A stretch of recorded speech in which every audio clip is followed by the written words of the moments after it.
বার্লিনে আমাদের ভাইদের দেওয়া তথ্য মতে আমি যতটুকু জানলাম, এটাই মুসলমানদের সবচেয়ে বড় গ্যাদারিং, সবচেয়ে বড় আয়োজন। নিঃসন্দেহে এটি আল্লাহ তাআলার একান্ত অনুগ্রহে, সেজন্য আল্লাহ দরবারে যেমন শুকরিয়া আদায় করছি, সেই সাথে এটার পেছনে যারা যেভাবে কাজ করেছেন তাদের প্রতি কৃতজ্ঞতা জ্ঞাপন করছি। আবার জার্মান কর্তৃপক্ষকে আমি বিশেষভাবে কৃতজ্ঞতা জানাচ্ছি, যারা এই প্রোগ্রামকে এই চমৎকারভাবে আয়োজন করবার জন্য অনুমোদন করেছেন, সুযোগ দিয়েছেন। আল্লাহ তাআলা তাদের সবাইকে আলো এবং হেদায়েতের দৌলত দিয়ে সমৃদ্ধ করুন। আমি আজ এখানে আমরা একত্রিত হয়েছি মূলত দুটি সূত্রকে ঘিরে।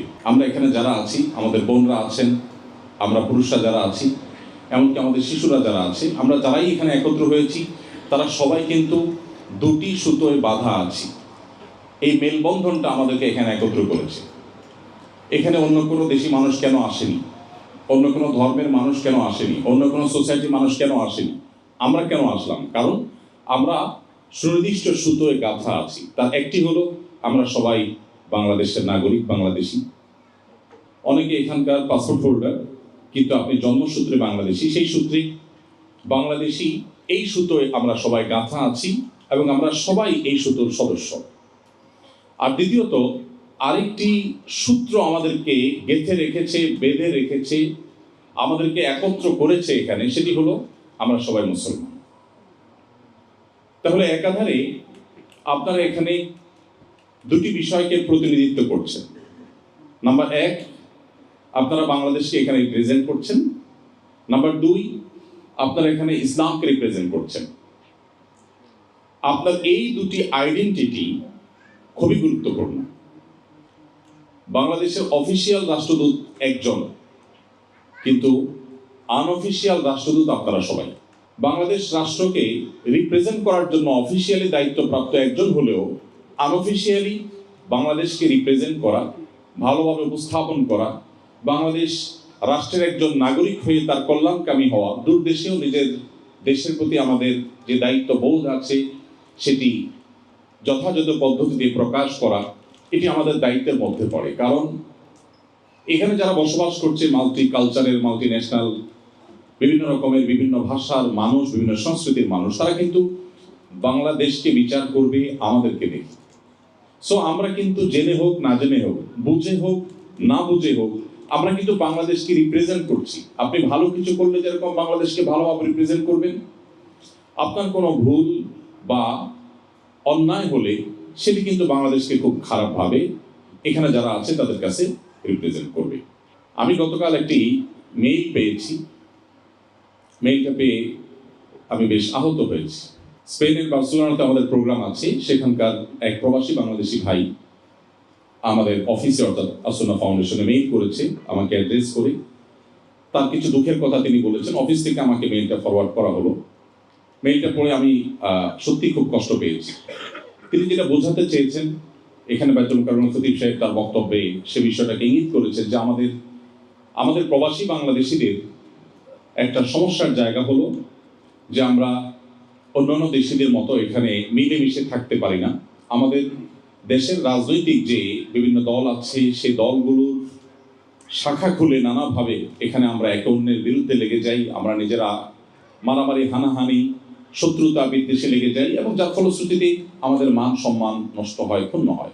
তিনি স্পেসিফিকলি যে বিষয়টি বলছেন সেটা হলো যে অনেক ভাইরা আছেন এখানে যথেষ্ট রিচ, আল্লাহ তাআলা তাদেরকে সম্পদ দিয়েছেন, তারা ভালো ভালো ব্যবসা বাণিজ্য এখানে পরিচালনা করেন। তাদের অধীনে থাকা নিজের স্বদেশী বাংলাদেশি ভাইদের প্রতি তারা অনেক সময় জুলুম করেন, টর্চার করেন, অবিচার করেন, তাদের অধিকার নষ্ট করেন, তাদেরকে দাসের মতো বানিয়ে রাখেন। অথচ আমরা নিজেদেরকে মুসলিম দাবি করছি, আমরা অনেকে নামাজ কালামও পড়ছি, আমরা অনেক হয়তো মুখে দাড়িও রাখছি, কিন্তু আমি যে কাজগুলো করছি সেগুলো ইসলাম সমর্থন করে না, সেগুলোর কারণে আমি ভালো মুসলিম হতে পারছি না। এই জায়গাটা আমাদেরকে বিশেষভাবে নজর দিতে হবে বলে আমার মনে হয়। যে দুটি সূত্রে গাঁথা থাকার কারণে আমরা এখানে একত্র হয়েছি, যে দুটি সুতোয় আমাদেরকে এখানে একত্র করেছে, এনেছে, উপস্থিত করেছে, তার প্রথমটি কথা বলছিলাম যে আমরা বাংলাদেশের নাগরিক হিসাবে, বাংলাদেশের মানুষ হিসাবে, আপনি এই দেশের নাগরিকত্ব নিয়ে থাকলেও আপনি বাংলাদেশের জন্মসূত্রে নাগরিক বা জন্মসূত্রে আপনি বাংলাদেশি। সো সেই জায়গা থেকে আমাদের আচার আচরণ হতে হবে অত্যন্ত মার্জিত, অত্যন্ত দায়িত্বশীল। আমাদের প্রিয় স্বদেশ অনেক দিক থেকে আমরা পিছিয়ে আছি। অর্থনীতিতে আমরা পৃথিবীর ইউরোপের উন্নত দেশগুলোর সাথে তুলনা তো দূরের কথা, এশিয়ার ছোটখাটো অনেক দেশের সাথেও আমরা নিজেদেরকে কম্পেয়ার করতে পারি না। আমাদেরকে ফুলিয়ে ফাঁপিয়ে নানা সময় আমরা অনেক অগ্রসর হয়েছি সেটা দেখাবার চেষ্টা করা হয়েছে বা হয়, কিন্তু দুর্ভাগ্য যে আমরা কোথায় দাঁড়িয়ে আছি সেটা আমরা সবাই কম বেশি জানি। আমাদের পায়ের তলায় যে মাটি নেই নানা কারণে, আমাদের অর্থনৈতিকভাবে আমরা যেরকম দুর্বল, আমাদের শিক্ষায় যেরকম আমরা পিছিয়ে আছি, আমাদের অবকাঠামোর অবস্থা যেরকম তথৈবচ, আমাদের গণমাধ্যম যেরকম পৃথিবীর অন্য দেশের মতো এতটা স্বাধীন, এতটা বস্তুনিষ্ঠ সংবাদ তারা আমাদেরকে উপহার দেয় না বা দিতে পারে না। আমাদের যে নানা দিক থেকে সীমাবদ্ধতা আছে, আমরা যে পিছিয়ে আছি, সেটি আর নতুন করে বলবার অপেক্ষা রাখে না। কিন্তু সমাজ উপস্থিতি আমরা আমাদের কর্মকাণ্ডের মধ্য দিয়ে, আমরা আমাদের সুন্দর আচরণের মধ্য দিয়ে, আমরা আমাদের শৃঙ্খলা এবং ডিসিপ্লিনের প্রতি আমাদের যে ভালোবাসা আছে সেটি প্রকাশ করবার মধ্য দিয়ে আমরা আমাদের দেশকে এই সমস্ত দেশগুলোতে বা ইউরোপের মতো আমেরিকার মতো জায়গা আমরা রিপ্রেজেন্ট করতে পারি। কিন্তু দুর্ভাগ্য হলো যে মধ্যপ্রাচ্য বলুন কিংবা মালয়েশিয়া, যেখানে বাংলাদেশি প্রবাসীদের সংখ্যা অনেক বেশি, আরো বিভিন্ন জায়গায় আমার যাওয়ার সুযোগ হয়েছে, সব জায়গায় একই অভিযোগ। এমনকি আমি নিজে 10-10টি বছর প্রবাসে কাটিয়েছি, আমি খুব কাছে থেকে দেখেছি যে আমাদের স্বদেশী ভাইয়েরা নিজেদের পায়ে কিভাবে কুঠারাঘাত করেন, কিভাবে নিজেদের বদনাম নিজেরা করেন, কিভাবে নিজেদের দুর্নাম তারা করেন। আমি আপনাদের কাছে আজ উদাত্ত আহ্বান করতে চাই যে আমাদের ভেদাভেদগুলোকে আল্লাহর জন্য ভুলে গিয়ে আমরা আমাদের নিজেদের মধ্যকার যে সম্পর্ক আছে, নিজেদের মধ্যকার যে বন্ধন আছে অ্যাজ এ বাংলাদেশি, সেটাকে আমরা সুদৃঢ় করবার চেষ্টা করব। আমাদের সকল ভিন্ন মতগুলোকে যতটা মিনিমাইজ করা যায় সে চেষ্টা করব। এমন কিছু করব না যেটাতে আমাদের প্রিয় দেশটি, আমাদের দেশটিকে নিয়ে আমি যেটা বললাম যে গর্ব করবার মতো অনেক কিছু আমাদের নাই, অন্তত আমরা ডিসিপ্লিন, শৃঙ্খলা, অন্যান্য ক্ষেত্রে আমরা যেন প্রশংসা করতে পারি সেই চেষ্টা আমরা অব্যাহত রাখবো। আল্লাহ আমাদের সবাইকে সেই তৌফিক দান করুন। সম্মানিত উপস্থিতি, সেই সাথে আমরা মুসলিম হিসাবে কিন্তু আমাদের একটা দায়িত্বশীলতার ব্যাপার আছে। এখানকার অন্য ধর্মের মানুষেরা তারা আমাদের ধর্মগ্রন্থ কিন্তু পড়ে না। তারা কি কোরআন পড়ে? তারা কি আমাদের হাদিস পড়ে?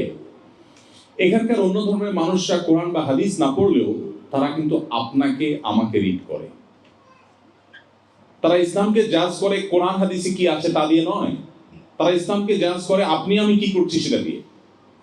সো আমরা যদি এমন কিছু করি যেটা ইসলাম সম্পর্কে তাকে নেগেটিভ ধারণা দেয়, তাহলে মনে রাখবেন জাহান্নামে যাওয়ার জন্য আর বেশি কিছুর প্রয়োজন নেই।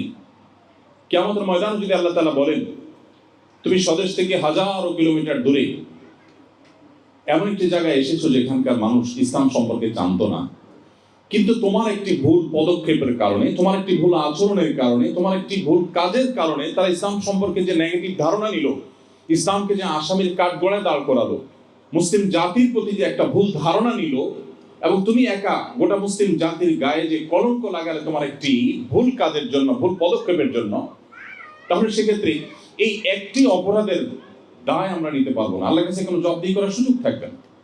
প্রিয় ভাইরা আমার, আমাদের দেশে আমরা যখন অবস্থান করি সেক্ষেত্রে আমাদের দায়িত্বশীলতা যে পরিমাণ থাকা উচিত, আমার ক্ষুদ্র জ্ঞান বলে যে আমরা দূর দেশে আসার পর, প্রিয় মাতৃভূমি থেকে অনেক দূরে আসার পর, দূর দেশে আসার পর আমাদের দায়িত্বশীলতাটা আরো অনেক বেশি বাড়া দরকার, অনেক বৃদ্ধি হওয়া দরকার। কারণ এখানে আমাকে কিন্তু দেখা হবে গোটা বাংলাদেশের মানচিত্র আমার বডিতে মানুষ খুঁজবে। অন্য দেশিরা আপনার বডিতে, আপনার চেহারা, আপনার কাজে কর্মে গোটা বাংলাদেশকে সে খোঁজার চেষ্টা করবে যে বাংলাদেশ এরকম। ঠিক একইভাবে আপনার মধ্যে গোটা ইসলামকে সেই পড়ার চেষ্টা করবে, রিড করার চেষ্টা করবে, বোঝার চেষ্টা করবে। সো এখানে আমাদের দায়িত্বশীলতা অনেক বেশি থাকতে হবে। এবং আমি বিশ্বাস করি শুধু এই কাজটি যদি আমরা সঠিকভাবে করতে পারি, যে কোনোভাবে এখানে অন্য ধর্মাবলম্বী যারা অবস্থান করছে, অন্য দেশি যারা অবস্থান করছে, তারা যেন অন্তত আমার কোনো আচরণ দ্বারায়, আমার কোনো কাজ, আমার কোনো অ্যাটিটিউড দ্বারায় তারা যেন ইসলাম সম্পর্কে ভুল ধারণা না নেয়। প্রিয় ভাইরা আমার, এই জায়গা থেকে আপনি কোনো অন্যায়, এখানকার যে প্রচলিত আইন বা বিশেষ করে তাদের যে শৃঙ্খলা, ডিসিপ্লিনের যে বিষয়গুলো আছে, এগুলো মেনটেন করার ক্ষেত্রে আপনাকে অন্য অনেকের চেয়ে প্রোঅ্যাক্টিভ হতে হবে। আপনি কোনো পাবলিক টয়লেটে কোনো বেশি আপনাকে অজু করতে হলো, অজু করার সময় আপনাকে মুসলমান হিসাবে পাও ধুইতে হয়। পাও ধৌত করতে গিয়ে আপনি যদি বেশিনি পা তুলে উজু করেন, আশেপাশে মানুষ যেটা দেখতে অভ্যস্ত নয় তারা হয়তো খারাপ ধারণা করবে, অথবা আপনি পা ধুয়েছেন, ধোয়ার পর বা উজু করতে গিয়ে আপনার আশেপাশে পানি পড়েছে, পা তো আপনাকে ধুইতেই হবে। মোজার উপরে মাসে করার যে বিধিবিধান সেটার আওতায় যদি না পড়ে তাহলে পা তো আপনাকে ধুইতেই হবে। কিন্তু আপনার পা ধোয়ার জন্য এমন পলিসি বের করতে হবে যে দৃষ্টিকটু না হয় এবং ইসলাম বা মুসলমানদের সম্পর্কে ভুল ধারণা জন্ম না নেয়। এবং একই সময় উজু করার ফলে নিচে যদি পানি পড়ে থাকে, আমি চেষ্টা করি যেখানেই যাই সে পানিগুলো নিজ দায়িত্বে টিস্যু নিয়ে সুন্দর করে পরিষ্কার করে আগের চেয়ে আরো পরিচ্ছন্ন করে রাখা, যাতে করে কোনো মুসলিম কোথাও কোনো অজুখানায় গিয়েছেন, এই কারণে অন্য ধর্মাবলম্বী যেন বিরক্ত না হয়, সেখানকার ক্লিনার যেন বিরক্ত না হয় যে একজন মুসলমান আসছে সে এখন এটাকে ময়লা করে যাবে। না, আমি আমার জায়গা থেকে দায়িত্বশীলতার পরিচয় সর্বোচ্চ দেওয়ার চেষ্টা করব। আল্লাহ আমাদের সবাইকে সেই তৌফিক দান করুন। অতএব আপনাদের প্রতি আমার আহ্বান যে এখানকার যে শৃঙ্খলা, এখানকার যে ডিসিপ্লিন আছে, সেই ডিসিপ্লিন, সেই শৃঙ্খলা আপনারা মেনটেন করে চলবেন এবং এখানকার প্রচলিত যে ট্রাফিক আইন আছে, অন্যান্য আইন আছে, সেগুলোকে অন্য সবার চাইতে আপনারা বেশি মেনে চলার চেষ্টা করবেন। আল্লাহ আপনাদের সবাইকে সেই তৌফিক দান করুন। মনে রাখতে হবে আমাদের প্রিয় নবী সাল্লাল্লাহু আলাইহি ওয়াসাল্লাম ইসলামের সৌন্দর্য তিনি মানুষের সামনে তুলে ধরেছেন। আপনি যদি নবী সাল্লাল্লাহু আলাইহি ওয়াসাল্লামের সিরাত অধ্যয়ন করেন, আপনি দেখবেন শুধুমাত্র তার চরিত্র মাধুর্য দেখে দলে দলে মানুষ ইসলামের ছায়া চলে এসেছে। শুধুমাত্র তার আচরণের সৌন্দর্য দেখে, তার আচরণের সৌরভ এটা পেয়ে মানুষ ইসলামে এসেছে। আজ দুর্ভাগ্য আমাদের যে আমরা ইবাদত সর্বস্ব ইসলাম বানিয়েছি, ইসলামকে শুধুমাত্র সীমাবদ্ধ করেছি নামাজ রোজার মধ্যে। আমাদের যে আচার আচরণ, আমাদের যে কাজ কাম, প্রত্যেকটা জায়গায় যে ইসলাম প্রস্ফুটিত হওয়ার ব্যাপার আছে, ইসলাম বিকশিত হওয়ার ব্যাপার আছে, ইসলামকে মানুষ, ইসলামের সৌন্দর্যকে মানুষ দেখবার ব্যাপার আছে, এই বিষয়গুলো আমরা কিন্তু জানি না। আমরা দেখি নবী সাল্লাল্লাহু আলাইহি ওয়াসাল্লাম হাদিসে আমাদেরকে বলা হয়েছে তাবাসসুমুকা ফি ওয়াজহি আলা ওয়াজহি আখিকা সাদাকা। তোমার কোনো মুসলিম ভাইয়ের সাথে সাক্ষাৎ হলে বা কারোর সাথে সাক্ষাৎ হলে তুমি হাসি মুখে কথা বললে আল্লাহর কাছে সাদাকার সওয়াব পাবে। আমরা দেখি অন্যান্য দেশিরা অমুসলিম হওয়া সত্ত্বেও তাদের মধ্যে এই কালচারটা বেশ ভালোই ডেভেলপ তারা করেছেন। তারা হাসি মুখে কথা বলেন, কারোর সাথে কথা বললে মুসলিম হিসেবে কথা বলেন। বাট আমরা অনেকেই গোমরা মুখে কথা বলি, খুব মরে থাকি। বিশেষ করে আল্লাহ সুবহানাহু ওয়া তাআলা কাউকে কোনো অবস্থান দিলে, অর্থ সম্পদ এই সমস্ত দিলে, তখন আমাদের অনেকেরই অবস্থা হয়ে যায় যে আমরা অহমিকা এবং অহংকার প্রদর্শন করতে থাকি। সময় তো বুঝছি, এই জায়গা থেকে আমরা আমাদের ইসলামের সৌন্দর্যকে, ইসলামের সামাজিক সৌন্দর্যকে তুলে ধরার জন্য আপনাদেরকে বিনীতভাবে আহ্বান করছি। ইসলামের সামাজিক সৌন্দর্য নিয়ে আমরা আজকে আলোচনা করবার মতো সুযোগ বা সময় আমার হাতে নেই। নিশ্চয়ই আপনারা ইসলামের অনেক সামাজিক সৌন্দর্যের বিষয়ে অবগত আছেন। একজন অমুসলিমও আমার খোঁজ খবরের আওতায় থাকবে, তাকেও আমি খোঁজ খবর নেব, তারও আমি সেবা করার চেষ্টা করব। শুধু অমুসলিম কেন, যে কোনো প্রাণীর প্রতি দয়া এবং মায়া করা ইসলাম আমাকে শিখিয়েছে, সেই জায়গা থেকে আমার সচেষ্ট থাকতে হবে। এক কথায় আমার সার্বিক কর্মকাণ্ডের মাধ্যমে ইসলামের সৌন্দর্যগুলো যেন ফুটে উঠে, এগুলো দেখে যেন মানুষ আগ্রহী হয়ে, কৌতূহলী হয়ে ইসলামকে রিড করতে চায়, কোরআন এবং হাদিসকে পড়তে চায়, যে ইসলামের সৌন্দর্য কি আছে। একজন মুসলিম যদি এত ভালো হয়, তাহলে কোরআন হাদিস না জানি আরো কত ভালো কিছু বলা আছে। তো সেই চেষ্টা আমরা করবো। আল্লাহ আমাদের সবাইকে সেই তৌফিক দান করুন। এরপরে যে পয়েন্টটি আমি আপনাদেরকে বলতে চাই তা হলো, আমাদের আত্মপরিচয় যেন আমরা ভুলে না যাই। এই বিষয়টি খুবই গুরুত্বপূর্ণ। আমরা অনেকে আছি যে হীনমন্যতায় ভোগী খুব বেশি। আমরা বাংলাদেশের মানুষ অনেক দিক থেকে আমরা পিছিয়ে আছি, যেটা আমিও বললাম। কিন্তু কিছু জায়গায় আমাদের কিন্তু ইউনিকনেস আছে, কিছু জায়গায় আমাদের গর্ব করবার মতো অনেক বিষয় আছে। যেমন পারিবারিক ব্যবস্থাপনা, ফ্যামিলি ব্যবস্থাপনায় পৃথিবীর অন্য অনেক দেশের চাইতে, পৃথিবীর অন্য অনেক প্রান্তের চাইতে আল্লাহর অনুগ্রহে আমরা ভালো অবস্থানে এখনো আছি। যদিও দুর্ভাগ্য, আমাদের এখন পারিবারিক অবস্থা খুব ভয়ঙ্কর লেভেলে চলে যাচ্ছে। আমাদের সংসারগুলো ভেঙে যাচ্ছে, দাম্পত্য সম্পর্কগুলো ঠুনকো হয়ে যাচ্ছে, স্বামী স্ত্রীর মধ্যে সম্পর্ক দিন দিন খারাপ হয়ে যাচ্ছে। বাবা মায়ের সাথে সন্তানের যে বন্ডিং এক সময় ছিল, সেটা আস্তে আস্তে কমে যাচ্ছে। ভাই বোনের সাথে যে সৌহার্দ্যপূর্ণ সম্পর্ক আমাদের ঐতিহ্য ছিল, সেটা আস্তে আস্তে হারিয়ে যাচ্ছে। তারপরেও আমরা স্টিল যে জায়গায় দাঁড়িয়ে আছি, পৃথিবীর অনেক উন্নত, অনেক সভ্য, অনেক শিক্ষিত, অনেক আধুনিক অনেক সমাজের চাইতে আমরা ভালো অবস্থানে আছি। আমি খুব দুঃখের সাথে লক্ষ্য করেছি আমাদের অনেক ভাইয়েরা আছেন, আমাদের অনেক বোনরা আছেন যারা নিজেদের আইডেন্টিটি ক্রাইসিসে তারা ভোগেন। তারা মনে করেন সব দিক থেকে আমাদের বোধ হয় অন্যদের মতো হয়ে যেতে হবে, অন্যদের সবকিছু বোধহয় আমার গায়ে মাখতে হবে, তাহলে বোধহয় আমি জাতে উঠতে পারবো, তাহলে বোধহয় আমি অনেক সভ্য হতে পারবো, তাহলে বোধহয় আমি অনেক স্মার্ট হতে পারবো।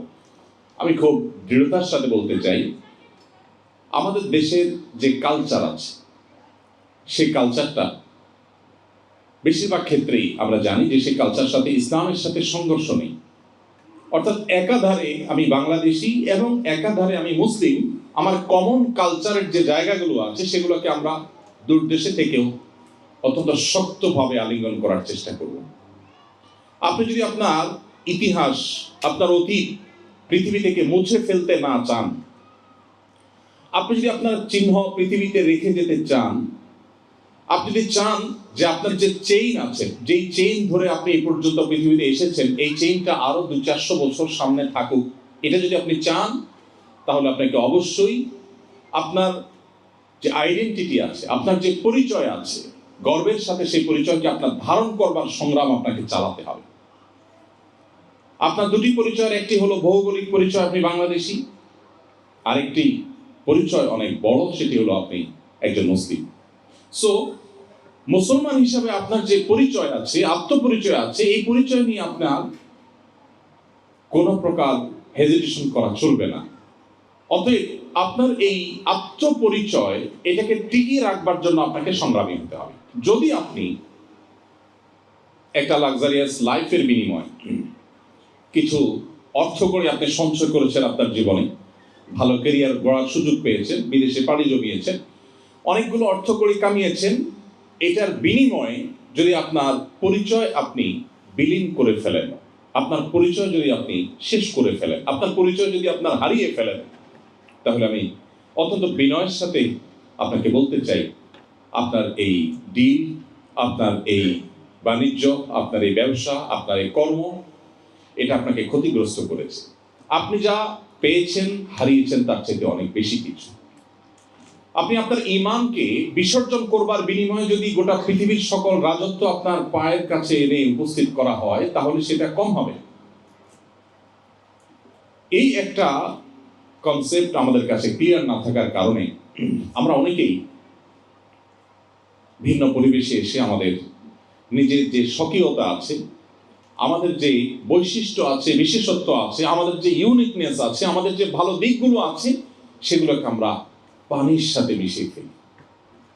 আমার যদি ক্ষমতা থাকতো, সামর্থ্য থাকতো, সুযোগ থাকতো, আমি আপনাদের এক একজন করে হাতে হাত রেখে, চোখে চোখ রেখে, আপনাকে বুকে জড়িয়ে ধরে আমি বিনয়ের সাথে বলতাম যে প্লিজ আপনি পৃথিবীর কোনো প্রলোভনে পড়ে আপনার পরিচয় কোনোভাবে ভুলবেন না। যদি আপনি ভুলে যান, তাহলে মনে রাখবেন ঈমানের যে ধারা আপনার দাদা আপনার বাবার কাছে রেখে গেছেন, আপনার বাবা আপনার কাছে রেখে গেছেন, আপনি আপনার সন্তানের কাছে এটা রেখে যেতে পারছেন কিনা, এই বিষয়ে যদি স্ট্রং উত্তর আপনার ভেতর থেকে না আসে, তাহলে আপনার আরেকবার ভাবতে হবে যে আপনি সঠিক পথে আছেন নাকি ভুল পথে আছেন। আপনার আত্মপরিচয় যদি চলে যায়, আর কিছু পয়সা করি বা একটা লাক্সারিয়াস লাইফ আপনি পেলেন, একটা ভিন্ন ভালো পরিচয় আপনি পেলেন যেটা নিয়ে অনেক প্রাউড করতে পারেন পৃথিবীতে, তাহলে আমি আবারও বলবো যে আপনি পৃথিবীর সবচেয়ে ক্ষতিগ্রস্ত মানুষগুলোর মধ্যে একজন হয়ে গেলেন। গ্রামে বসবাস করা সেই শিক্ষা বঞ্চিত অভাবী দরিদ্র মানুষ আপনার চেয়ে অনেক বেশি রিচ, তিনি আপনার চেয়ে অনেক বেশি সমৃদ্ধ, তিনি আপনার চেয়ে অনেক বেশি ধনী, যিনি তার পরিচয়টাকে ধরে রাখতে পেরেছেন। মনে রাখবেন, ইট একটা নির্দিষ্ট সময় যখন ইটের ভাটায় পোড়ানো হয়, একটা বিশেষ প্রসেসের মধ্য দিয়ে যখন সে ইটে পরিণত হয়, তখন সেই ইট কিন্তু সমুদ্রের পানিতেও যদি শত শত বছর পড়ে থাকে, তারপরেও তার অস্তিত্ব কিন্তু হারায় না, তার অস্তিত্ব ইট হিসাবেই থাকে। এই জন্য তার মূল্য কিন্তু ইট হিসাবেই দেখে সমাজ বা মানুষ। চুলোর মাটি একইভাবে সেও আগুনে পড়ে, কিন্তু আগুনে পড়ে সে ইট হতে পারে না, যার ফলশ্রুতিতে 10 বছর 20 বছর মাটির চুলার মাটি আগুনে পড়ার পরও কিন্তু পানিতে তাকে ফেলে দেওয়া হলে হয়তো কয়েক ঘন্টার মধ্যে গলে পানির সাথে একাকার হয়ে যায়। এখানে ইট এবং চুলার মাটির পার্থক্য। আপনি কি চুলার মাটি হবেন নাকি ইট হবেন, ডিসিশন আপনাকে নিতে হবে। আপনার আত্মপরিচয় কি আপনি ভুলে যাবেন নাকি আত্মপরিচয় আপনি ধরে রাখবেন? আপনি নিজের স্বকীয়তায় ভাস্বর এবং উজ্জ্বল থাকবেন কি থাকবেন না, এই সিদ্ধান্ত আপনাকে এখনই নিতে হবে। আমি বিনয়ের সাথে আপনাদেরকে বলতে চাই যে মুসলমান পৃথিবীর যেখানেই যাবে তার পরিচয় সে ভুলবে না, তার মিশন সে ভুলবে না, তার ভিশন সে ভুলবে না, তার লক্ষ্য থেকে সে বিচ্যুত হবে না। আমি সেজন্য আপনাদের সবাইকে আবার উদাত্ত আহ্বান করছি যে আমরা আমাদের নিজেদের পরিচয় এবং আইডেন্টিটি যেন ঠিক থাকে সেভাবে আমরা নিজেদেরকে গড়ে তোলার চেষ্টা করব ইনশাআল্লাহ। এবং কোনোভাবেই জাতে ওঠার নাম করে আমাদের আইডেন্টিটি এটাকে নষ্ট করবার মতো কোনো কাজ যেন আমরা না করি, সেদিকে আমরা সচেষ্ট থাকবো। এরপরে যে পয়েন্টটি আমি আপনাদেরকে দৃষ্টি আকর্ষণ করতে চাই তা হলো পৃথিবীর প্রত্যেকটা দেশের প্রত্যেকটা সমাজের বিশেষ কিছু দিক থাকে যে দিকগুলো একজন মুসলমান হিসেবে আমাদেরকে সতর্ক থাকতে হয়। আমরা আমাদের প্রিয় স্বদেশে যখন থাকি তখনও অনেক কাজ সেখানে আছে যে কাজগুলো থেকে মুসলমান হিসেবে আমাকে বেঁচে থাকতে হয়, শরীয়ত আমার জন্য হারাম করেছে। সে বিষয়গুলো থেকে এই পরিবেশে আপনাদেরকে বিশেষভাবে সতর্ক থাকতে হবে। আপনার যে সমস্ত অপরাধগুলো, যে সমস্ত গুনাহগুলো এখানে অহরহ হয়ে থাকে বা গুনাহগুলো করবার জন্য হাতছানি আপনাকে দিয়ে সবসময় ডাকছে, সেই গুনাহগুলো থেকে বাঁচার জন্য আপনাকে বিশেষভাবে সংগ্রাম চালাতে হবে, বিশেষভাবে বেঁচে থাকার চেষ্টা করতে হবে। মনে রাখবেন, মুসলিম সেই জাতি যে জাতি মুহাম্মদ সাল্লাল্লাহু আলাইহি সাল্লামের কাছ থেকে এমন এক দীক্ষা লাভ করেছিলেন যে পৃথিবীর কোন লোক তাদেরকে তাদের আদর্শ থেকে বিচ্যুত করতে পারেনি। আপনারা জানেন যে তুরস্কের ইস্তাম্বুলে সাহাবীর কবর আছে। আপনারা জানেন চায়নায় প্রিয় নবী সাল্লাল্লাহু আলাইহি সাল্লামের সাহাবীর কবর আছে। রাশিয়াতে, পৃথিবীর বিভিন্ন দূর দূরান্তে আমাদের নবী সাল্লাল্লাহু আলাইহি সাল্লামের প্রিয় সাহাবীদের কবর আছে।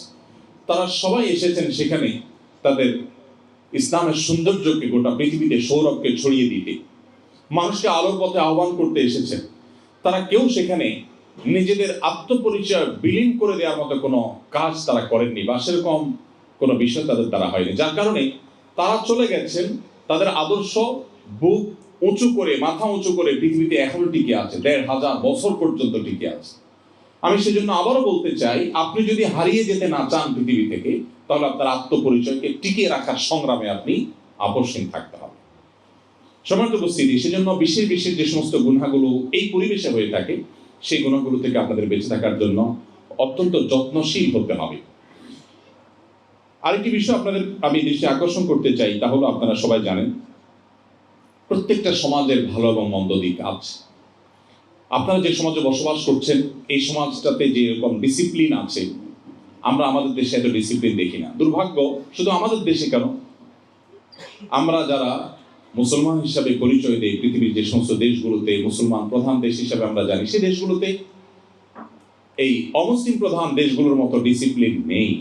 এটা আমাদের জন্য লজ্জার, এটা আমাদের জন্য দুঃখের, এটা আমাদের জন্য বেদনার এবং আত্মসমালোচনার বিষয়। আমরা জানি ইসলাম শৃঙ্খলার কথা বলে।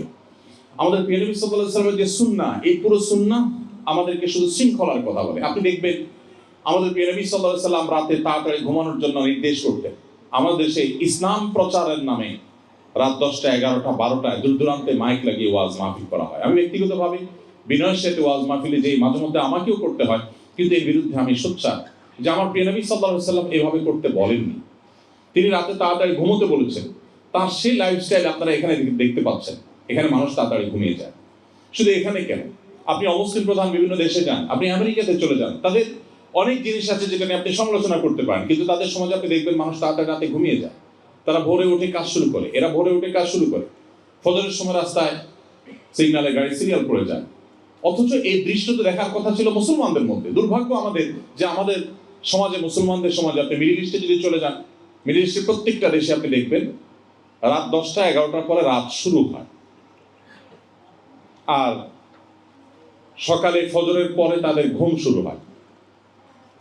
আপনারা অনেকেই জানেন। তো নবী করিম সাল্লাল্লাহু আলাইহি ওয়াসাল্লামের অনেক সুন্নাহ এখানে আছে। এটি অমুসলিম সমাজ থাকা সত্ত্বেও, অমুসলিম প্রধান সমাজ থাকা সত্ত্বেও এখানে মুসলমান কম, ইসলাম অনেক ক্ষেত্রে সমাজে অনেক বেশি। মুসলমানের সংখ্যা কম, বাট ইসলামের সৌন্দর্যগুলো এখানে অনেক বেশি। তারা যে জেনে সেটাকে অনুসরণ করছে আমি তা বলছি না, হয়তো তারা জানেও না, কিন্তু তারা যখন নবী সাল্লাল্লাহু আলাইহি ওয়াসাল্লামের সেই সুন্নাহকে ফলো করছে তারা কিন্তু তারা সুফল পাচ্ছে। আমি যে বার্লিনে দাঁড়িয়ে কথা বলছি, সে বার্লিনে এখানকার যে টেকনিশিয়ান আপনার মিউজিয়াম আছে সে দেখার সুযোগ আমার হয়েছে, আরও কিছু জায়গা আমি দেখেছি। আর এর আগেও আমি জানতাম, আপনারাও নিশ্চয়ই জানেন, যে পৃথিবীতে প্রোডাক্টের কোয়ালিটিতে কাস্টমারের যে স্যাটিসফ্যাকশন, এই জায়গাটাতে পৃথিবীতে বারবার এই দেশটি অর্থাৎ জার্মানি চ্যাম্পিয়ন হয়েছে। অর্থাৎ গোটা বিশ্বের ভোক্তারা তাদের দেয়া ভোটে এদেরকে শ্রেষ্ঠ বলে বহুবার স্বীকার করে নিয়েছে যে তাদের কোয়ালিটি সবচেয়ে ভালো। এই যে তাদের ব্র্যান্ডের যে ইমেজ, এই যে তাদের সুখ্যাতি, এটা যে তারা অর্জন করতে পেরেছে, অথচ আমরা মুসলমানরা সেটা করতে পারতাম, বা অন্য দেশে মানুষ সেটা করতে পারতো, এদের এটা ভালো। নবী করিম সাল্লাল্লাহু আলাইহি ওয়াসাল্লাম বলেছেন, ইন্নাল্লাহা ইউহিব্বু ইযা আমিলা আহাদুকুম আমালান ইউতকিনুহু। নবী সাল্লাল্লাহু আলাইহি ওয়াসাল্লাম বলেছেন যে আল্লাহ তাআলা খুব পছন্দ করেন বান্দা যখন কোনো কাজ করলে সেটা যখন সবচেয়ে ভালোভাবে করে। আমি এখানে বিভিন্ন জায়গায় বিভিন্ন স্থাপনায় ঘুরে ঘুরে একটু চেষ্টা করলাম যে কোনো ত্রুটিপূর্ণ কোনো কিছু এরা করে কিনা। আমি অবাক হয়েছি এবং সারপ্রাইজড হয়েছি যে ওয়াশরুমের কবজা থেকে নিয়ে, সিটকানি থেকে নিয়ে, লক থেকে নিয়ে প্রত্যেকটা জিনিস তারা যেটা করে সেটা সবচেয়ে ভালোভাবে করে। যে প্রোডাক্টটা তারা তৈরি করে সবচেয়ে সুন্দরভাবে করে, সবচেয়ে মজবুতভাবে করে। তারা ওই সস্তার চায়না মাল তৈরি করে না। এই কারণে তাদের যে ব্র্যান্ড ভ্যালু দাঁড়িয়েছে, এই জায়গাটাতে ইসলাম আমাকে আসতে বলেছে, এটা অলরেডি এখানে আছে। অতএব এই সমাজের এই ভালো জিনিসগুলো আপনি পিক করতে কোনো অসুবিধা নেই, যদিও আপনার এখান থেকে পিক করারও প্রয়োজন নেই। আপনাকে ইসলামই বলেছে আপনার কোয়ালিটি এনশিওর করতে। যে কোনো কাজ আপনি করবেন সেটা সবচেয়ে ভালোভাবে করবেন, আপনার দায়িত্ব, আপনার কর্তব্য, আপনার পেশাগত কাজ সবচেয়ে সুন্দরভাবে সম্পাদনা করবেন, আপনি আল্লাহর কাছে সবচেয়ে প্রিয় পাত্র হবেন। অতএব ইসলামটাকে আমাদের এখানে নতুন করে বোঝার সুযোগ হয়েছে। আমরা কোরআন এবং হাদিসে যে কথাগুলো বলা আছে তার অনেকগুলোর ইমপ্লিমেন্টেশন, অনেকগুলোর বাস্তবায়ন, অনেকগুলোর প্রয়োগ এখানে আমরা দেখতে পাচ্ছি। এই যে তারা কোরআন হাদিসের সেই ইমপ্লিমেন্ট এখানে করছে, জেনে হোক না জেনে হোক, বুঝে হোক না বুঝে হোক, তার সুফল তারা পাচ্ছে। সো একজন মুসলমান হিসাবে এই সমাজের ভালো জিনিসগুলো আমাদেরকে গ্রহণ করতে হবে। আমি মাঝে মধ্যে টোকিওতে যাওয়া হয়, জাপানে প্রবাসী বাংলাদেশি ভাইদের সাথে কিছু সময় কাটাবার সুযোগ হয়। আমি প্রায় সময় আমার সহকর্মীদেরকে বলি, বাসায় পরিবারকে বলি যে আমি দেশে ফেরবার পর আমি ফিল করি যে আমার মধ্যে বেশ কিছুটা পরিবর্তন কিছুদিনের জন্য থাকে। সেটা হলো যে আপনারা জানেন জাপানিরা খুবই সভ্য, খুবই ভদ্র, তারা বিশেষ করে কারোর জন্য ডিস্টার্ব না হয় ব্যাপারগুলো তারা খুবই কনসার্ন। পৃথিবীর অন্যান্য উন্নত দেশগুলো, বিশেষ করে জাপানের মানুষের এই সৌন্দর্যটা অনেক বেশি। তারা কথা বললেও মনে হয় ফিসফিস করে কথা বলে, পাবলিক প্লেসে কথা বলার তো প্রশ্নই ওঠে না, সবাই হেডফোন ব্যবহার করে, কেউ কাউকে কোনোভাবে ডিস্টার্ব করে না। তো ওখান থেকে আসার পর বেশ কিছুদিন তাদের সাথে থাকতে থাকতে আমার মনে হয় যে কোরআন হাদিসে একই কথা বলা থাকলেও ওইটার বাস্তব প্রয়োগ দেখার ফলে মানুষ হিসাবে আমার মধ্যে সেটা প্রভাব পড়ে, এবং আমি দেশে আসার পরে কথা বলতে একটু জোরে বলছি কিনা, আশপাশে কারো ডিস্টার্ব হচ্ছে কিনা, খুব বেশি মনোযোগ অটোমেটিক চলে আসে। আপনারা যারা এখানে বসবাস করছেন, এখানকার যে সামাজিক সৌন্দর্য আছে, এদের যে ভালো ভালো গুণ আছে, সেগুলোকে আপনারা অবশ্যই গ্রহণ করবেন এবং সেগুলো দিয়ে আপনারা সাজাবেন নিজেদেরকে। সেই সাথে প্রত্যেকটা সমাজেরই ভালো এবং মন্দ দুই দিকই আছে। কোনো সমাজই পরিপূর্ণভাবে ভালো হয় না, সেটা মুসলমানদের সমাজেও সব কিছু যে ভালো আছে মানুষের মধ্যে তা কিন্তু নয়। সো এখানকার খারাপ জিনিসগুলো যেন আমরা পিক না করি। এখানকার যে জিনিসগুলো শরিয়ার সাথে সাংঘর্ষিক, কোরআন সুন্নাহর সাথে সাংঘর্ষিক, আপনার ওই যে মুসলিম আইডেন্টিটিকে যেটা নষ্ট করতে পারে, সেই জিনিসগুলো অনুগ্রহ করে আমরা কোনো অবস্থায় যেন পিক না করি। আল্লাহ আমাদের সেই তৌফিক দান করুন। সময়ত ভাইরা, এরপর আমি হালাল উপার্জন নিয়ে একটু কথা বলতে চাই। আপনারা অনেকে আছেন যে অনেক মসজিদ মাদ্রাসা আপনারা করেছেন, অনেক দান সাদেক আপনারা করেন, কিন্তু হালাল উপার্জনের পরে আমরা অনেকেই খুব বেশি সিরিয়াস না। অথচ হালাল উপার্জন তো আমাদের নাজাত এবং মুক্তির পূর্ব শর্ত। আমি জানি অনেকে সম্পদের পাহাড় গড়েছেন, কিন্তু হালাল হারাম বাজ বিচার করেন নাই। এখনো অনেক কিছু করছেন যেটা আপনি খেয়াল করছেন না। আমাদেরকে মনে রাখতে হবে, কোরআনে কারিমে আল্লাহ তাআলা তার নবী রাসূলদেরকে অ্যাড্রেস করে বলেছেন, ইয়া আইয়ুহার রাসূলু কুলু মিনাত তাইয়্যিবাতি ওয়া আমালুস সালিহাত। হে নবী রাসূলগণ, আপনারা নেকামল করুন, হালাল ভক্ষণ করুন, হালাল উপার্জন করুন, এরপর আল্লাহ বলেছেন নেকামল করুন। কুলু মিনাত তাইয়্যিবাতি ওয়া আমালু সালিহা, আল্লাহ আগে বলেছেন কুলু মিনাত তাইয়্যিবাত, আগে হালাল খেতে বলেছেন, এরপরে বলেছেন নেকামল। আর আমাদের টেন্ডেন্সি হলো, বিশেষ করে বাংলাদেশের প্রেক্ষাপটে আমাদের বাংলাদেশি ভাইদের মধ্যে এক ধরনের মানসিকতা যে আমরা মনে করি টাকা পয়সা আগে কামাই করে নেই, হালাল হারাম বাজ বিচার করে না করে যেভাবে হোক আমি টাকা কামাই করে নিই দুই হাতে, একটা পর্যায়ে এসে আমি বিরাট দায় রেখে দিব, জুব্বা লাগাই ফেলবো, হুজুর হয়ে যাব, আমি অনেক নেকামল করব, অনেক মসজিদ মাদ্রাসা করব, হুজুরদেরকে অনেক বড় বড় অ্যামাউন্ট দিয়ে দিব, মাহফিল করব, তাতে কি হবে? তাতে বোধহয় আমার আগে সব হালাল হয়ে যাবে। আসলে কি তাই? আসলে কি তাই? কোনো অবস্থাতেই একজন মুসলমান তিনি হালাল উপার্জনের ক্ষেত্রে কম্প্রোমাইজ করতে পারেন না, তিনি হারামে জড়াতে পারেন না। কারণ যদি আপনি হারামে জড়ান তাহলে সবচেয়ে বড় যে ক্ষতি হবে তাহলে আপনার ইবাদতের স্বাদ এবং তৃপ্তি নষ্ট হয়ে যাবে, আপনার ইবাদত করতে ভালো লাগবে না, আপনার দোয়া কবুল হবে না। এবং হারাম উপার্জনকারী দেহ, নবী সাল্লাল্লাহু আলাইহি ওয়াসাল্লাম বলেছেন, জান্নাতে প্রবেশ করবে না। আপনি যত নেক আমল করেন, যত মসজিদ মাদ্রাসা বানান, যত হুজুরদেরকে হাদিয়া তোফা দেন, যত মাহফিল করেন, আপনার উপার্জন যদি হারাম হয়, আল্লাহ সুবহানাহু ওয়া তাআলার কাছে আপনি নাজাত বা মুক্তি লাভ করতে পারবেন না। এই জায়গাটাতেও আমাদের মুসলমানদের পরিচয় দিতে হবে। আমাদের বোনদেরকে বলবো যে আপনারা আপনাদের স্বামীদেরকে, আপনাদের অভিভাবকদেরকে, আপনাদের পুরুষ সদস্য যারা আছে পরিবারের, ছেলে হোক, স্বামী হোক, বাবা হোক, তাদেরকে আপনারা হালাল উপার্জনের জন্য সবসময় উৎসাহ দিবেন। হাসান বসরি রহমতুল্লাহি আলাইহি এবং তার সময়কার যে সমস্ত তাবিঈরা ছিলেন, তাদের সময়কার মেয়েদের ব্যাপারে তারা বলেছেন যে তারা তাদের স্বামীদেরকে বলতেন যে বাহিরে যাচ্ছ উপার্জন করতে, যদি হালাল উপার্জন করতে পারো আলহামদুলিল্লাহ, যদি হালাল না পাও তো খালি হাতে ফিরবে, আমরা না খেয়ে থাকবো, তারপর হারামের সাথে কম্প্রোমাইজ করবো না। আমি উদাত্তভাবে আপনাদেরকে আহ্বান করতে চাই যে হালাল উপার্জনের ক্ষেত্রে আমরা যেন নো কম্প্রোমাইজের জায়গায় থাকি। এরপর যে বিষয়টি আমি বলতে চাই, আপনাদের দৃষ্টি আকর্ষণ করতে চাই, তা হলো আমাদের সবারই পরিবারের হয়তো কিছু সদস্য আমাদের সাথে আছেন, পরিবার অন্য যে সমস্ত সদস্যগুলো আছেন তারা কিন্তু দেশে আছে। অতএব আমরা যেন আমাদের পরিবারের সদস্যদের সাথে ভালো সম্পর্ক রাখি। পরিবারের যে মানুষদের সাথে বন্ধন, এটা মুসলমানদের মধ্যে তুলনামূলকভাবে পৃথিবীর অন্য যে কোনো জাতির চেয়ে ভালো আলহামদুলিল্লাহ। অবশ্য সাবকন্টিনেন্টে শুধু মুসলমান কেন, আমাদের দেশের হিন্দু ভাইদের মধ্যেও এই জিনিসটা অনেক ভালো, যে পারিবারিক বন্ধন অনেক স্ট্রং। আমি আপনাদেরকে বলতে চাই যে অনেকে আছেন প্রবাসে আসার পর একটা সময়ে পরিবারের লোকদের প্রতি বিরক্ত হয়। অবশ্য বিরক্ত হওয়ার যথেষ্ট কারণ আছে, কারণ দেশে থাকা আত্মীয় স্বজনের বেশিরভাগই প্রবাসীদেরকে শুধু টাকার মেশিন হিসাবে ট্রিট করেন, জাস্ট টাকার মেশিন। মনে করেন যে তারা শুধুমাত্র টাকা পয়সা দিবেন আর দেশে যারা আছেন তারা বসে বসে খাবেন।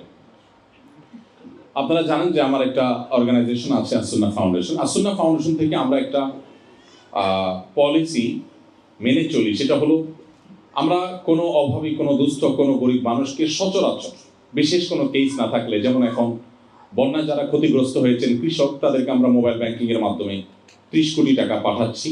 ইতিমধ্যেই বেশিরভাগ টাকা পাঠানো হয়ে গেছে আলহামদুলিল্লাহ, বাকি টাকা অন প্রসেস আছে, চলছে, যাচ্ছে তাদের কাছে।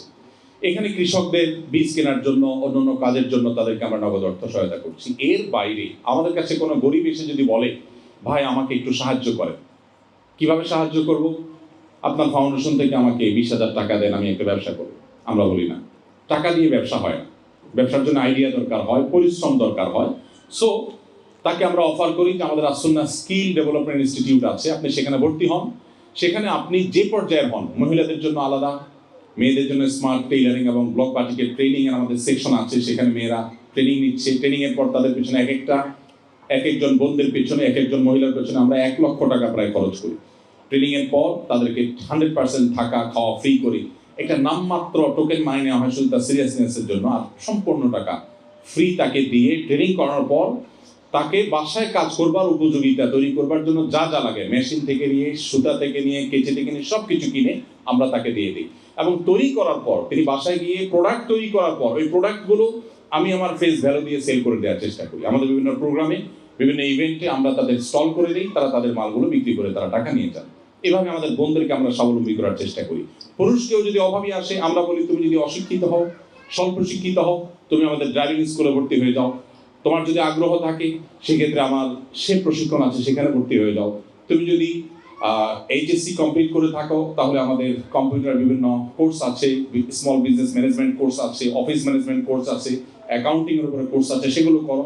তুমি যদি গ্রাজুয়েশন করা থাকো তাহলে সেক্ষেত্রে আমাদের ওয়েব ডেভেলপমেন্ট কোর্স আছে, সেগুলো করো। ট্রেনিংয়ের পর 100% এই মানুষগুলোকে আমরা চাকরি দেওয়ার চেষ্টা করি। আমার এই এক্সপিরিয়েন্স আপনাদের সাথে শেয়ারের জন্য করছি। আপনারা প্রবাসী হিসাবে আমি জানি আপনাদের দিকে দেশে শত শত মানুষ তাকিয়ে আছে, পুরো গ্রামের মানুষ তাকিয়ে আছে, শুধু আত্মীয় স্বজন। কেউ ডিমান্ড করছে একটা মোবাইল, কেউ ডিমান্ড করছে যে আপনি তাকে একটা বাইক কিনে দিবেন, কেউ হয়তো ডিমান্ড করছে তাকে আপনি কিছু ক্যাশ টাকা দিবেন। আমি আপনাদেরকে অনুরোধ করবো যে প্রবাসী হিসাবে আমাদের এই প্যারাটা নিতে হয়, কিন্তু এটার কারণে আমরা অনেকে বিরক্ত হয়ে আত্মীয় স্বজনের সাথে সম্পর্ক ছিন্ন করে দিই। আমি আপনাদেরকে বলতে চাই যে আপনারা এই জায়গাটাতে একজন মুসলমান হিসাবে আত্মীয় স্বজনের সাথে সুসম্পর্ক বজায় রাখার ক্ষেত্রে আপনাদেরকে নো কম্প্রোমাইজের লেভেলে যেতে হবে। কোনোভাবে আত্মীয় স্বজনের সম্পর্ক নষ্ট করা যাবে না। অনেক বোন আছেন যারা স্বামীদেরকে তাদের ভাই বোনদের সাথে সুসম্পর্ক বজায় রাখার ক্ষেত্রে বাধা সৃষ্টি করে বা অ্যাটলিস্ট মন খারাপ করেন যে এত কেন। আবার পুরুষদের অনেকে আছেন যে নিজের বাপ ভাই তাদেরকে নিয়ে যত টেনশন করেন, চিন্তা করেন, শ্বশুরবাড়ির যারা আছেন, স্ত্রীর দিককার যারা আছেন তাদের দিকে ততটুকু খেয়াল করেন। এখানে ব্যালেন্স করতে হবে। তবে আত্মীয় স্বজনের সাথে সুসম্পর্ক বজায় রাখা এটা আমাদের পার্ট অফ ইবাদাহ, এটা আমাদের ইসলামের পার্ট, এটা আমাদের ইবাদতের পার্ট। এই জায়গাটাতে কিন্তু পৃথিবীর অন্য সব জাতি থেকে আমরা আলাদা। এই জায়গাটা থেকে অন্য সবার থেকে আমরা অনেক উচ্চতায় আছি, আমাদের ইউনিকনেস অনেক বেশি। নবী সাল্লাল্লাহু আলাইহি ওয়াসাল্লাম বলেছেন যে মান সাল্লাহু আন ইউবসাতা লাহু ফি রিজকিহি আও ইউনসা লাহু ফি আথারিহি ফালইয়াসিল রাহিমা। যে ব্যক্তি তার রিজিকের বৃদ্ধি চায়, যে ব্যক্তি তার হায়াতে বরকত চায়, সে যেন তার আত্মীয়তার সম্পর্ককে রক্ষা করে চলে, সম্পর্কগুলো ছিন্ন না করে। আমি ফাউন্ডেশনের বিষয়টা এই জন্য এনেছি যে আপনারা অনেকে আছেন আত্মীয় স্বজনের টাকা পয়সা চাওয়ার কারণে বিরক্ত হয়ে যান। আমরা আপনাদেরকে বলবো যে আপনারা চাইলে ফাউন্ডেশনের প্রশিক্ষণের মধ্য দিয়ে তাদেরকে আপনি স্বাবলম্বী করতে পারেন। আমরা ফাউন্ডেশন থেকে স্বাবলম্বীকরণ প্রকল্প হিসেবে আরেকটা কাজ করে থাকি, যেটা 2024-এর স্বাবলম্বীকরণ প্রকল্প আমাদের ইতিমধ্যে ক্লোজ হয়েছে। সারা দেশের প্রত্যেকটা জেলা থেকে আবেদন করবার অবারিত সুযোগ থাকে। সেখান থেকে আমরা প্রতি বছর 2 থেকে 2,500 ফ্যামিলিকে স্বাবলম্বী করে থাকি। যিনি গরু কিনে দিলে স্বাবলম্বী হবেন বলে মনে হয় আমাদের কাছে, তখন তাকে আমরা একটা গরু কিনে দিই। যার মনে হয় যে তাকে আমি কোনো একটা মেশিন কিনে দিলে তিনি স্বাবলম্বী হবেন, তখন সেটা কিনে দিই। আত্মীয় স্বজনের মধ্যে অনেকে আছেন যাদেরকে আপনাদের হেল্প করার সুযোগ আছে। আল্লাহ সুবহানাহু ওয়া তাআলার কাছে শুকরিয়া আদায় করতে হবে যে আল্লাহ আপনাকে এই সুযোগ দিয়েছেন। আপনি যদি এই সুযোগ না পেতেন, উন্নত দেশে না আসতেন, কিছু উপার্জন করতে না পারতেন, তাহলে সেক্ষেত্রে আপনাকে হয়তো অন্য কারোর কাছে ধর্ণা দিতে হতো, হাত পাততে হতো। সো বিরক্ত না হয়ে আমাদেরকে এখানে ধৈর্য ধারণ করতে হবে এবং নিজের দেশে থাকা রক্ত সম্পর্কে আত্মীয়দেরকে ভুললে চলবে না। এই জায়গাটাতে আমাদের খুব ভালো করে মনোযোগী হতে হবে। অনেকে আছেন প্রবাসী এসে একটা সময় নিজের ভাই বোন আত্মীয় স্বজন যারা আছেন তাদেরকে আর মনে রাখেন না, তারা এসে তাদেরকে ভুলে যান। তো এই জায়গাটাতে আমি আপনাদেরকে বিশেষভাবে অ্যাড্রেস করতে চাই। আমি আমাদের মায়েদেরকে একটু অ্যাড্রেস করে বলতে চাই, বোনদেরকে অ্যাড্রেস করে বলতে চাই যে আপনাদের দায়িত্ব অনেক বড়। আপনারা যারা এখানে আছেন, আপনাদের ছেলে মেয়েরা আছেন, আপনাদের দায়িত্বে সামান্য একটু অবহেলার কারণে যদি আপনার সন্তানটা একটু বিপদগামিতার দিকে চলে যায়, তো আল্লাহ সুবহানাহু ওয়া তাআলার কাছে এই জবাবদিহি করা বড় কঠিন হবে, বড় কঠিন হবে। আমি অনেক দেশে দেখেছি আমাদের প্রবাসী বাংলাদেশিদের যে তাদের সন্তানদের আইডেন্টিটি তারা মুছে ফেলে দিয়েছে। এবং নবী সাল্লাল্লাহু আলাইহি ওয়াসাল্লামের সেই হাদিসটি আপনারা নিশ্চয়ই শুনেছেন বারবার। নবী সাল্লাল্লাহু আলাইহি ওয়াসাল্লাম বলেছেন, কুল্লু মাউলুদিন ইউলাদু আলাল ফিতরা। প্রতিটি মানুষ, প্রতিটি শিশু জন্মগ্রহণ করে ইসলামের উপরে। কোনো শিশু কিন্তু অমুসলিম হয়ে জন্মগ্রহণ করে না। সো প্রত্যেকটা শিশু বাই বর্ন মুসলিম, ইল্লা আন্না আবওয়াহু ইউহাউবিদানিহি আও ইউনাসরানিহি আও ইউজিসানিহি। তবে তার বাবা মা, শিশু যদি কখনো বিপদগামী হয়, ইসলাম থেকে বিচ্যুত হয়ে যায়, তার জন্য পরিপূর্ণ দায় বেশিরভাগ ক্ষেত্রে বাবা মায়ের। কোনো কোনো ক্ষেত্রে বাবা মার শত প্রচেষ্টা সত্ত্বেও সে বিপদগামী হয়, সেটা ভিন্ন। তবে বেশিরভাগ ক্ষেত্রেই বাবা মার দায়িত্বশীলতার অভাবে, তাদের ভুল সিদ্ধান্তের কারণে, ভুল পদক্ষেপের কারণে তাদের সন্তানরা বিপদগামী হয়। সো মায়েদেরকে বলতে চাই, আপনার সন্তানের মধ্যে ঈমানের বীজ বপন করা, তার মধ্যে ইসলাম সম্পূর্ণরূপে তার মধ্যে ধীরে ধীরে গড়ে তোলা, ইসলামের মধ্য দিয়ে তাকে বড় করা, এটা আপনাদের অনেক বড় একটা দায়িত্ব। সো মামুনদেরকে বলতে চাই, এই দায়িত্বটা পালনে আপনারা যথেষ্ট সচেষ্ট হতে হবে। আমাদের অনেক বোনরা আছেন, বলেন যে আমার হাতে কাজ নেই, বাচ্চারা স্কুলে চলে যায়, হাজব্যান্ড কাজে চলে যায়, আমি কি করব? তাহলে আমি বোধহয় কিছু একটা করি। সন্দেহ নেই, আপনি যদি শরিয়ার সীমানার মধ্যে থেকে করতে চান সেক্ষেত্রে করার সুযোগ আছে। বাট আপনি আপনার ঘরে যদি কাজ করতে চান, তাহলে আপনার কাজ করতে করতে পাগল হওয়ার মতো অনেক কাজ আপনার কাছে আছে, আপনি হয়তো আইডিয়া খুঁজে পাচ্ছেন না। আপনার বাসায় বসে আপনার স্কুলে থাকা বাচ্চাটার জন্য নানা প্ল্যান প্রোগ্রাম করতে পারেন। তার মনে অনেক কোয়েশ্চেন থাকে এখানকার প্রতিকূল পরিবেশে, সেই কোয়েশ্চেনগুলোর অ্যান্সার আপনাকে দিতে হবে, আপনি তাকে কনভিন্স করতে হবে। আপনি না পারলে অন্য কারো সহযোগিতা নিতে হবে, কারো সাহায্য নিতে হবে, কিন্তু দিন শেষে আপনাকে করতে হবে। অনেক ভাইরা আছে যারা এই ক্ষেত্রে তারা উপার্জনের জন্য ব্যস্ত থাকার কারণে তারা সময় দিতে পারেন না। মায়েদের এখানে দায়িত্বটা অনেক বেশি। এই জন্য বোনদেরকে আমরা বলবো, আল্লাহকে ভয় করবেন। মনে রাখবেন, আপনার সন্তান যদি ঈমান হারা হয়ে যায়, তাহলে আপনার জাহান্নামে যাওয়ার জন্য শুধু এই একটা জিনিসই যথেষ্ট হতে পারে। আর আমাদের তরুণরা যারা আছে তাদেরকে আমি একটু কয়েকটি কথা বলে শেষ করবো ইনশাআল্লাহ। তরুণ বন্ধুরা, আমাদের প্রিয় নবী সাল্লাল্লাহু আলাইহি ওয়াসাল্লাম তরুণদেরকে অনেক বেশি ভালোবাসতেন। আপনারা জানেন, তিনি শুধুমাত্র তরুণদেরকে অ্যাড্রেস করে করে বলেছেন ইয়া মাশারাশ শাবাব। বিভিন্ন হাদিসে বলেছেন হে যুবক সম্প্রদায়, হে ইয়াংসরা, হে তরুণরা। এভাবে নবী সাল্লাল্লাহু আলাইহি ওয়াসাল্লাম বিভিন্ন সময় ইয়াংদেরকে আলাদা করে অ্যাড্রেস করে করে তার মনের কিছু আকুতির কথা বলেছেন। নবী করিম সাল্লাল্লাহু আলাইহি ওয়াসাল্লামের সভাসদে, তার মজলিসে যেমন সিনিয়রদের জায়গা ছিল, তেমন তরুণ আলী ইবনে আবি তালেব তার ডিসিশন মেকারদের একজন ছিলেন। তার ডিসিশন মেকারদের একজন ছিলেন বেলাল রাদিয়াল্লাহু তাআলা আনহু। তার সভাসদে, তার পরামর্শদাতাদের মধ্য থেকে ছিলেন মুসআব ইবনে উমাইরের মতো মানুষ, যাদেরকে তিনি অনেক বেশি স্নেহ করতেন। আব্দুল ইবনে ওমর, আব্দুল ইবনে আব্বাস, আব্দুল ইবনে মাসউদ, আমি কত নাম বলবো, রিদওয়ানুল্লাহি তাআলা আজমাইন। তারা সবাই বয়সে তরুণ ছিলেন, কিন্তু প্রিয় নবী সাল্লাল্লাহু আলাইহি ওয়াসাল্লাম অত্যন্ত পছন্দের, তার ভালোবাসা, তার অত্যন্ত কাছের মানুষ ছিলেন। তো এই জায়গা থেকে আমি আপনাদেরকে বলতে চাই, আপনারা আজ ইসলামের সৌন্দর্যকে গোটা বিশ্বে প্রতিষ্ঠিত করতে হবে। আজকে মুসলমানদের যে দুর্দশা, মুসলমানদের যে পিছিয়ে থাকা, আমাদের যে দুরবস্থা, এটা থেকে উদ্ধার করবার জন্য আপনাদেরকে এগিয়ে আসতে হবে। আপনারা যদি এখানে পড়ালেখা করেন, জ্ঞানে বিজ্ঞানে আপনারা উন্নত হন, মুসলিম জাতির মুখকে উজ্জ্বল করবার জন্য, মুসলিমদেরকে মাথা উঁচু করে দাঁড়াতে সাহায্য করবার জন্য, তাহলে আপনার এই পড়াশোনাটাও পার্ট অফ ইবাদা হবে।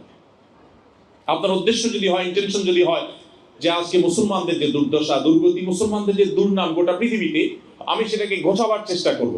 আমি বড় একজন সায়েন্টিস্ট হই, আমি একজন বড় ইঞ্জিনিয়ার হই, আমি একজন বড় প্রকৌশলী হই, বড় একজন ডক্টর হয়ে মুসলমানদের মুখকে উজ্জ্বল করব, বিশ্বের দরবারে মুসলমানদের মাথা উঁচু করে আমি তুলে ধরবো। এই যদি আপনার ইন্টেনশন হয়, তো মনে রাখবেন আপনার এখানকার কলেজ, ইউনিভার্সিটির পড়াশোনাটা এটাও একটা ইবাদত হবে, নেকামল হবে। অতএব উদ্দেশ্য যেন ভালো হয় এবং ইসলামের জন্য আপনার নিজেকে যেন আপনি উৎসর্গ করতে পারেন। মনে রাখবেন, ভোগের জন্য কোনো যোগ্যতার প্রয়োজন হয় না, ত্যাগের জন্য যোগ্যতার প্রয়োজন হয়। আপনি এখানে লাক্সারিয়াস লাইফ লিড করতে পারছেন, নানাভাবে আপনি ভোগ উপভোগ করতে পারছেন, কিন্তু এর চেয়ে ইম্পর্টেন্ট হলো আপনি বিশ্ব মানবতার জন্য অনেক অবদান রাখবার সুযোগ আপনার আছে। বিশেষ করে মুসলমান জাতি আজ নেতৃত্বহীন, আপনারা তরুণদেরকে কিন্তু নেতৃত্ব দিতে হবে। এই জন্য ইসলামটা ভালো করে রপ্ত করে, ইসলামটা ভালো করে প্র্যাকটিস করে, সেই সাথে আপনার পড়াশোনা, আপনার পেশাগত দায়িত্ব সর্বোচ্চ সুন্দরভাবে আপনাকে পালন করতে হবে। সেটা যদি আপনি করতে পারেন, তাহলে আবারও সেই ওমর ইবনে আব্দুল আজিজের সময় মুসলমানদের যেরকম মুখ উজ্জ্বল ছিল, আমাদের মুখ আবার উজ্জ্বল হবে। আমরা আপনাদের দিকে তাকিয়ে আছি। আপনাদের আত্মপরিচয় আপনারা ঠিক রেখে, ইসলাম চর্চা এবং প্র্যাকটিস ঠিক রেখে আপনারা এগিয়ে যাবেন, সেই প্রত্যাশা আপনাদের কাছে। আমি তরুণ বন্ধুদেরকে বলতে চাই যে আপনারা অমুসলিম বন্ধুদের মধ্যে থেকে আপনাদের নিজেদের আইডেন্টিটিকে আপনারা মুছে ফেলবেন না। আইডেন্টিটিকে আপনারা যথাসম্ভব ধরে রাখার চেষ্টা করবেন। আর স্পেশালি আপনাদের প্রতি আমার অনুরোধ, আপনারা মুসলমানদের ইতিহাসটা একটু পড়বেন। দেখুন, মুসলমানদের অনেক দুর্নাম করা হয়, বিশ্বব্যাপী মুসলমানদেরকে অপরাধের কাঠগড়া দাঁড় করানো হয়। আপনারা কি জানেন, আমাদের প্রিয় নবী সাল্লাল্লাহু আলাইহি ওয়াসাল্লাম তিনি 27টি যুদ্ধে সশরীরে অংশগ্রহণ করেছেন। তার যে মিশন ইসলাম, এটা পৃথিবীতে স্টাবলিশ করার জন্য, প্রতিষ্ঠিত করবার জন্য যে 27টি যুদ্ধে তাকে সশরীরে অংশগ্রহণ করতে হয়েছে, সেই 27টি যুদ্ধে সাকুল্যে যত মানুষ মারা গেছে তাদের ফিগারটা হলো অনলি 1016 জন। 1016 জন মানুষ মারা গেছে তার 27টি যুদ্ধে। গোটা দেশ, গোটা বিশ্বে ইসলাম প্রতিষ্ঠিত হয়েছে মাত্র তার জন্য মূল্য দিতে হয়েছে 1016 জন মানুষের জীবনকে। এর মধ্যে 600 জন তাদের প্রতিশ্রুতি ভঙ্গের দায়ে তারা দণ্ডিত হয়ে মৃত্যুদণ্ড পেয়েছে, সেটা বাদ দিলে আর শুধুমাত্র 400 জন মানুষ যারা যুদ্ধে মারা গেছে। 27টি যুদ্ধে মাত্র 400 জন। আজকাল তো একটা ইউনিয়ন দখল নিয়ে যখন যুদ্ধ হয় বা মারামারি হয়, রাজনৈতিক কোন দল আমাদের দেশে, কত 400 মারা যায়। আমাদের দেশের প্রেক্ষিতে বাংলা একটা কথা আছে, মাছের মায়ের পুত্র শোক নেই। বাঙালি মায়ের এত সন্তান যে কোন রাজনৈতিক হাঙ্গামায় গন্ডগোলে কত মানুষ মারা গেল, এগুলো দেখবার সময় এখনো পত্রিকায় 2-4 জন মারা গেলে নিউজও হয় না। এখন ডজন বা আরো বড় কোনো ফিগার মারা গেলে তখন ভালো করে পত্রিকা নিউজ হয়। আমাদের জীবন মূল্য এত কম হয়ে গেছে। তো প্রিয় নবী সাল্লাল্লাহু আলাইহি সাল্লাম ইসলাম প্রতিষ্ঠিত করতে গিয়ে পৃথিবীতে মাত্র 1016 জন মানুষকে জীবন দিতে হয়েছে। অথচ আপনি জানেন আজ পৃথিবীতে অনেক সভ্যতা তাদের শক্তি সামর্থ্য তাদের আদর্শকে পৃথিবীতে টিকাতে গিয়ে দুটি বিশ্বযুদ্ধে 100 মিলিয়নেরও বেশি মানুষ জীবন দিতে হয়েছে। অথচ মুসলমানদের এই যে একটা বিষয় যে নবী করিম সাল্লাল্লাহু আলাইহি ওয়াসাল্লাম পুরা জীবনে মাত্র 1000 মানুষ যুদ্ধে রণাঙ্গনে 400 মানুষ আর সব মিলে 1000 মানুষকে জীবন দিতে হয়েছে ইসলামকে এস্টাবলিশ করতে গিয়ে। একটা দেশ দখল করতে এখন হাজার হাজার লাখ লাখ মানুষকে জীবন দিতে হয়। এরপরেও ইসলামকে আসামির কাঠগড়া দাঁড় করানোর চেষ্টা, মুসলমানদের প্রতি দোষ দেওয়ার চেষ্টা এক শ্রেণী মানুষ করবে। আপনারা যারা তরুণ আছেন আপনারা সেই ভুল ধারণা ভাঙতে হবে, মুসলমানদের মুখ উজ্জ্বল করতে হবে। মুসলমানরা যে শান্তিকামী, শান্তি প্রতিষ্ঠা করতে চায়, তারা যে অশান্তি চায় না, তারা যে যুদ্ধ বিগ্রহ চায় না, তারা যে পৃথিবীতে বিশৃঙ্খলা চায় না, এটি আপনাদের কর্মের মাধ্যমে, এটি আপনাদের নিজেদের আদর্শের মাধ্যমে এটিকে আপনাদের প্রতিষ্ঠা করতে হবে। আল্লাহ তাআলা আপনাদের সবাইকে সেই তৌফিক দান করুন। আমি আমার আলোচনা করে শেষ প্রান্তে চলে এসেছি। আপনারা অনেক কষ্ট করে দীর্ঘ সময় থেকে বসে আছেন, অনেক দূর দূরান্ত থেকে এসেছেন। আমি আবারও বলছি এখানে অনেক মান্যগণ্য ব্যক্তিবর্গ আছেন যারা অনেক জ্ঞানী, অনেক গুণী, যারা আমার চাইতে অন্য অনেক দিক থেকে আপনারা এগিয়ে আছেন।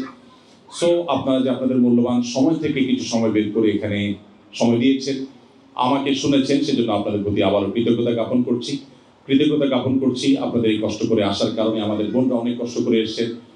আমার প্রত্যেকটা বোনকে আমি সশ্রদ্ধ সালাম নিবেদন করছি। জাযাকুমুল্লাহু খায়রান। আল্লাহ তাআলা আপনাদেরকে উম্মুল মুমিনিন আয়েশা রাদিয়াল্লাহু তাআলা আনহার ভূমিকা অবতীর্ণ হওয়ার তৌফিক দান করুন, ফাতেমা রাদিয়াল্লাহু তাআলা আনহার ভূমিকা অবতীর্ণ হওয়ার তৌফিক দান করুন। আমাদের ভাইদের সবাইকে প্রিয় নবী সাল্লাল্লাহু আলাইহি ওয়াসাল্লামের সাহাবীদের ভূমিকা অবতীর্ণ হওয়ার তৌফিক দান করুন। বার্লিনে আমাদের ভাইদের দেওয়া তথ্য মতে আমি যতটুকু জানলাম, এটাই এ যাবৎকালের সবচেয়ে বড় গ্যাদারিং, মুসলমানদের সবচেয়ে বড় গ্যাদারিং, সবচেয়ে বড় আয়োজন। এত বেশি মানুষের সমাবেশ বা এত বেশি মানুষের মিট ইতিমধ্যে একসাথে বোধহয় হয়নি আগে। তো নিঃসন্দেহে এটি আল্লাহ তাআলার একান্ত অনুগ্রহে, সেজন্য আল্লাহ দরবারে যেমন শুকরিয়া আদায় করছি, সেই সাথে এটার পেছনে যারা যেভাবে কাজ করেছেন তাদের প্রতি কৃতজ্ঞতা জ্ঞাপন করছি। আবারও জার্মান কর্তৃপক্ষকে আমি বিশেষভাবে কৃতজ্ঞতা জানাচ্ছি, যারা এই প্রোগ্রামকে এই চমৎকারভাবে আয়োজন করবার জন্য অনুমোদন করেছেন, সুযোগ দিয়েছেন। আল্লাহ তাআলা তাদের সবাইকে আলোক এবং হেদায়েতের দৌলত দিয়ে সমৃদ্ধ করুন আমিন। এবং আমরা এখানে যেভাবে একত্রিত হয়েছি সবাই, আল্লাহ তাআলা আমাদের সবাইকে ঠিক একইভাবে জান্নাতুল ফেরদাউসে একত্র হওয়ার তৌফিক দান করুন। আমাদের জীবনটা বরফের মতো গলে যাচ্ছে। আপনি কি ইউরোপে আছেন না আফ্রিকায়, আপনি কি এশিয়ায় আছেন নাকি আমেরিকা, এটা দেখার বিষয় না। আপনার জীবন ঠিকই গলে যাবে। আপনি দেশে থাকলেও আপনার বয়সটা আস্তে আস্তে সে সবে বরফের মতো গলে যাবে, এখানে থাকলেও গলে যাবে। অতএব কি নিয়ে যাচ্ছেন, আপনার এই যে জীবনটা গলে যাচ্ছে, এর বিনিময়ে আপনার আমলনামাতে কি প্লাস হচ্ছে, সেই হিসেবটা আমাদের প্রতিদিন, প্রতি রাত, প্রতি ক্ষণে, প্রতি মুহূর্তে মেলানো দরকার। আমাদের বাহ্যিক বা পার্থিব পরিচয় যাই হোক না কেন, আমাদের জীবনটা ক্ষয় হয়ে যাচ্ছে, আর তার বিনিময়ে আমার আখিরাতে হয় জান্নাত, নয়তো জাহান্নাম বিনির্মাণ হচ্ছে। সো আমি কোন ওয়েতে আছি, সঠিক ওয়েতে আছি কিনা, সেই জিনিসটা আমাকে বারবার ভাবতে হবে এবং ঠিক করতে হবে। আমি আশা করব যে আপনারা সেই পথ খুঁজে বের করবেন, যে পথের মধ্য দিয়ে আপনাদের আত্মপরিচয় টিকে থাকবে। দারুল ইসলাম সহ আরো যে সমস্ত প্রতিষ্ঠান আছে, মুসলমানদের ঈমান রক্ষা করবার জন্য দুর্গ হিসাবে যেগুলো কাজ করছে, আপনারা সেই সমস্ত দ্বীনি বা ধর্মীয় মুসলমানদের সেই সমস্ত মসজিদ এবং অর্গানাইজেশনগুলোর সাথে ইনভলভ হয়ে আপনারা যত বেশি কাঁধে কাঁধ মিলিয়ে নিজেরা থাকতে পারবেন, তত বেশি আপনার ঈমানকে আপনি সেভ করতে পারবেন, তত বেশি নিরাপদ করতে পারবেন। এই জন্য সোসাইটি মেনটেন করার কোনো বিকল্প নেই। যে আজকে আমরা একত্র হয়েছি ঈমানের সূত্রে, এভাবে এত বড় পরিসর না হলেও মাঝে মধ্যে আমাদেরকে একত্র হতে হবে, আমাদের বোনদেরকে একত্র হতে হবে, আমাদের শিশুদেরকে একত্র হতে হবে, তাদের সোসাইটি দিতে হবে, তাদেরকে আলাদা সমাজ দিতে হবে। এবং মুসলমানদের এই যে সামাজিক কাঠামো, এটা যত বেশি সুদৃঢ় হবে, মসজিদগুলোর সাথে আপনারা যত বেশি ইনভলভ হবেন, এখানে মুত্তাকি পরেজগার ওলামাদের সাথে, খতিব সাহেবদের সাথে আপনাদের যত বেশি সম্পর্ক হবে, তত বেশি আপনার ঈমানকে আপনি সেভ করতে পারবেন। অতএব এই আত্মপরিচয় টিকিয়ে রাখবার প্রয়োজনে আমাদেরকে বিষয়গুলো মেনটেন করতে হবে। আল্লাহ তাআলা আপনাদের সবাইকে প্রতিকূল পরিবেশেও ঈমানকে সম্পূর্ণ অটুট এবং অক্ষুণ্ণ রাখবার তৌফিক দান করুন। আমাদের ভবিষ্যৎ প্রজন্মের ঈমানকে আল্লাহ তাআলা হেফাজত এবং সেভ করুন। আমাদের আত্মপরিচয় যেন আমরা টিকিয়ে রাখতে পারি, মুসলমান হিসাবে আমাদের মাথা যেন উঁচু করে আমরা দাঁড়াতে পারি, এবং এই দেশ আমাদেরকে অনেক কিছু দিয়েছে, সেই জায়গা থেকে কৃতজ্ঞতা বোধের জায়গা থেকে এখানকার শৃঙ্খলা অন্যান্য বিষয়গুলো মেনটেন করে আমরা যেন অ্যাজ এ বাংলাদেশি আমাদের মুখ উজ্জ্বল করতে পারি, মুসলমান হিসাবেও আমাদের যেন মুখ উজ্জ্বল করতে পারি, সেই তৌফিক আল্লাহ তাআলা আমাদের সবাইকে দান করুন।